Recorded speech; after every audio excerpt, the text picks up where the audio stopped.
of us. There's three individual mountains. And they're joined together at the back. We've known here for many, many years as the Three Sisters of Glen Coe. Three individual mountains. They do have individual Doric names, but it sounds a bit like...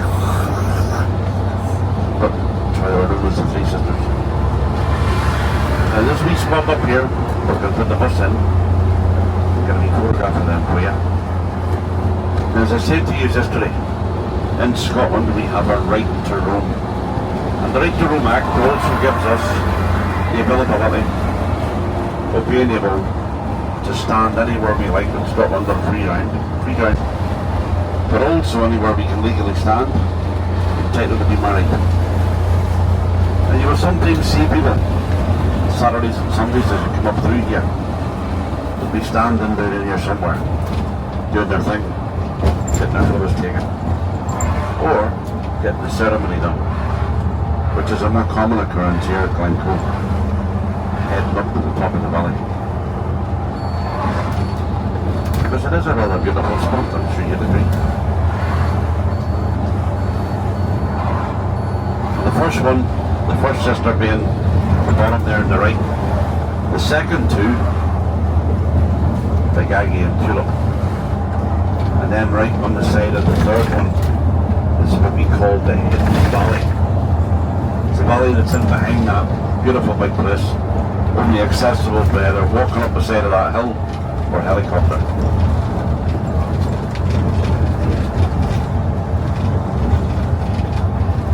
See if we can stop up here and get out, I suppose.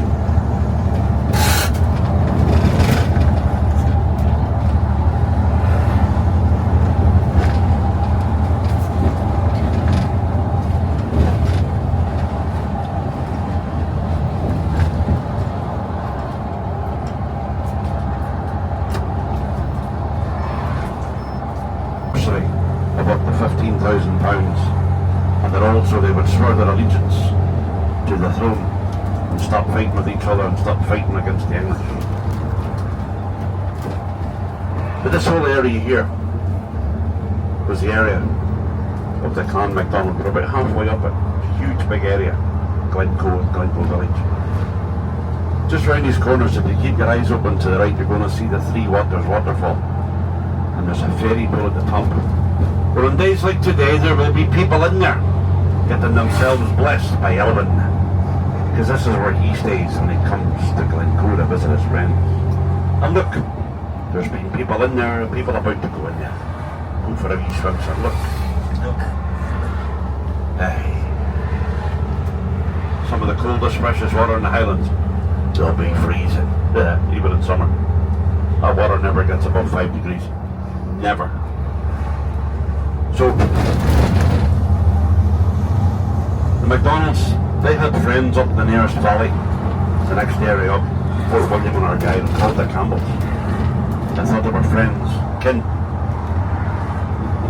So they sent an invitation up. Come to Glen Coe, partake of some Highland hospitality, and the elders can ride together across to Lochgilphead, Tinberary, and sign the treaty. The Inverary is over to the west, which is on the right hand side of us, round the side of this big mountain up here called Glen Etive. And you can see the valley that takes you across. Well, the Campbells escaped it, down they came, and they were given to kill the MacDonalds where they slept. No one was to survive. So at midnight that night, a single shot was heard throughout the valley, the glen, and the massacre began. A few of them did manage to get away, but everybody else was killed. I showed you where they're buried. But one of them that did manage to get away was the wife of the clan elder of the MacDonalds. The Campbell soldiers had noticed that she was wearing some nice jewellery and had some nice rings on her fingers. But they couldn't get the rings off, so they resulted chewing her fingers off to get the rings. So she fled with a few fingers less. Now, another special thing about Etive Glen Coe is it boundaries another area up here in the Highlands, equally as famous, called the Granite Moor. I'll take you along there. I'm going to stop it. Get some more photographs.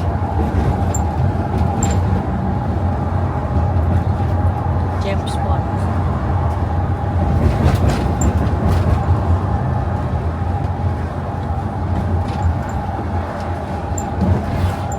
This big mountain on our right hand side is Glen Etive. This is the second highest mountain in the whole of Scotland. 1,056 metres above sea level.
Just off to your right there is the valley.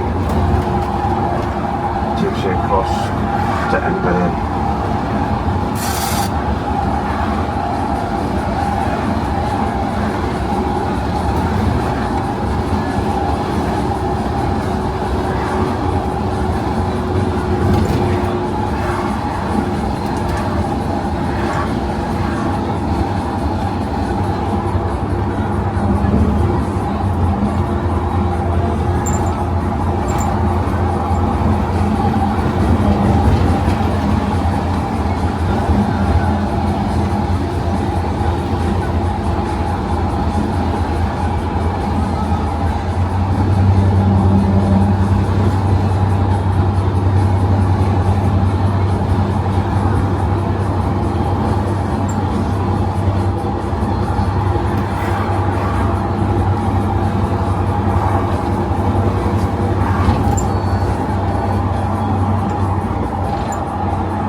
Look off to your left there, there's a wee tiny wee waterfall and another ferry pool on the top of the moor.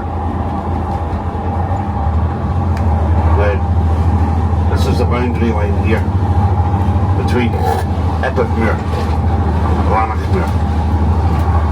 Now Rannoch Moor is very, very famous because of a former owner of the Rannoch Moor.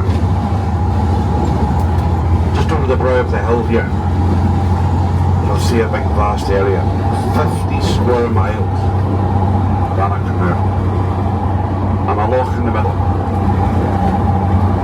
A loch in the middle, only loch in Scotland named by sheep, Loch Ba. Yeah, named by sheep.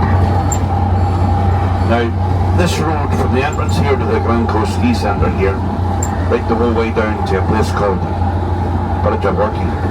This is what we call the floating road, because it floats on top of an unused peat bog. So it gets a wee bit spongy and a wee bit bouncy. As long as we get past trucks, I don't care. But look all around you. A bit of unspoiled wilderness called the Rannoch. And Rannoch is the childhood haunt in the Highlands of Sir Ian Fleming. And we know what he created, don't we? Bond.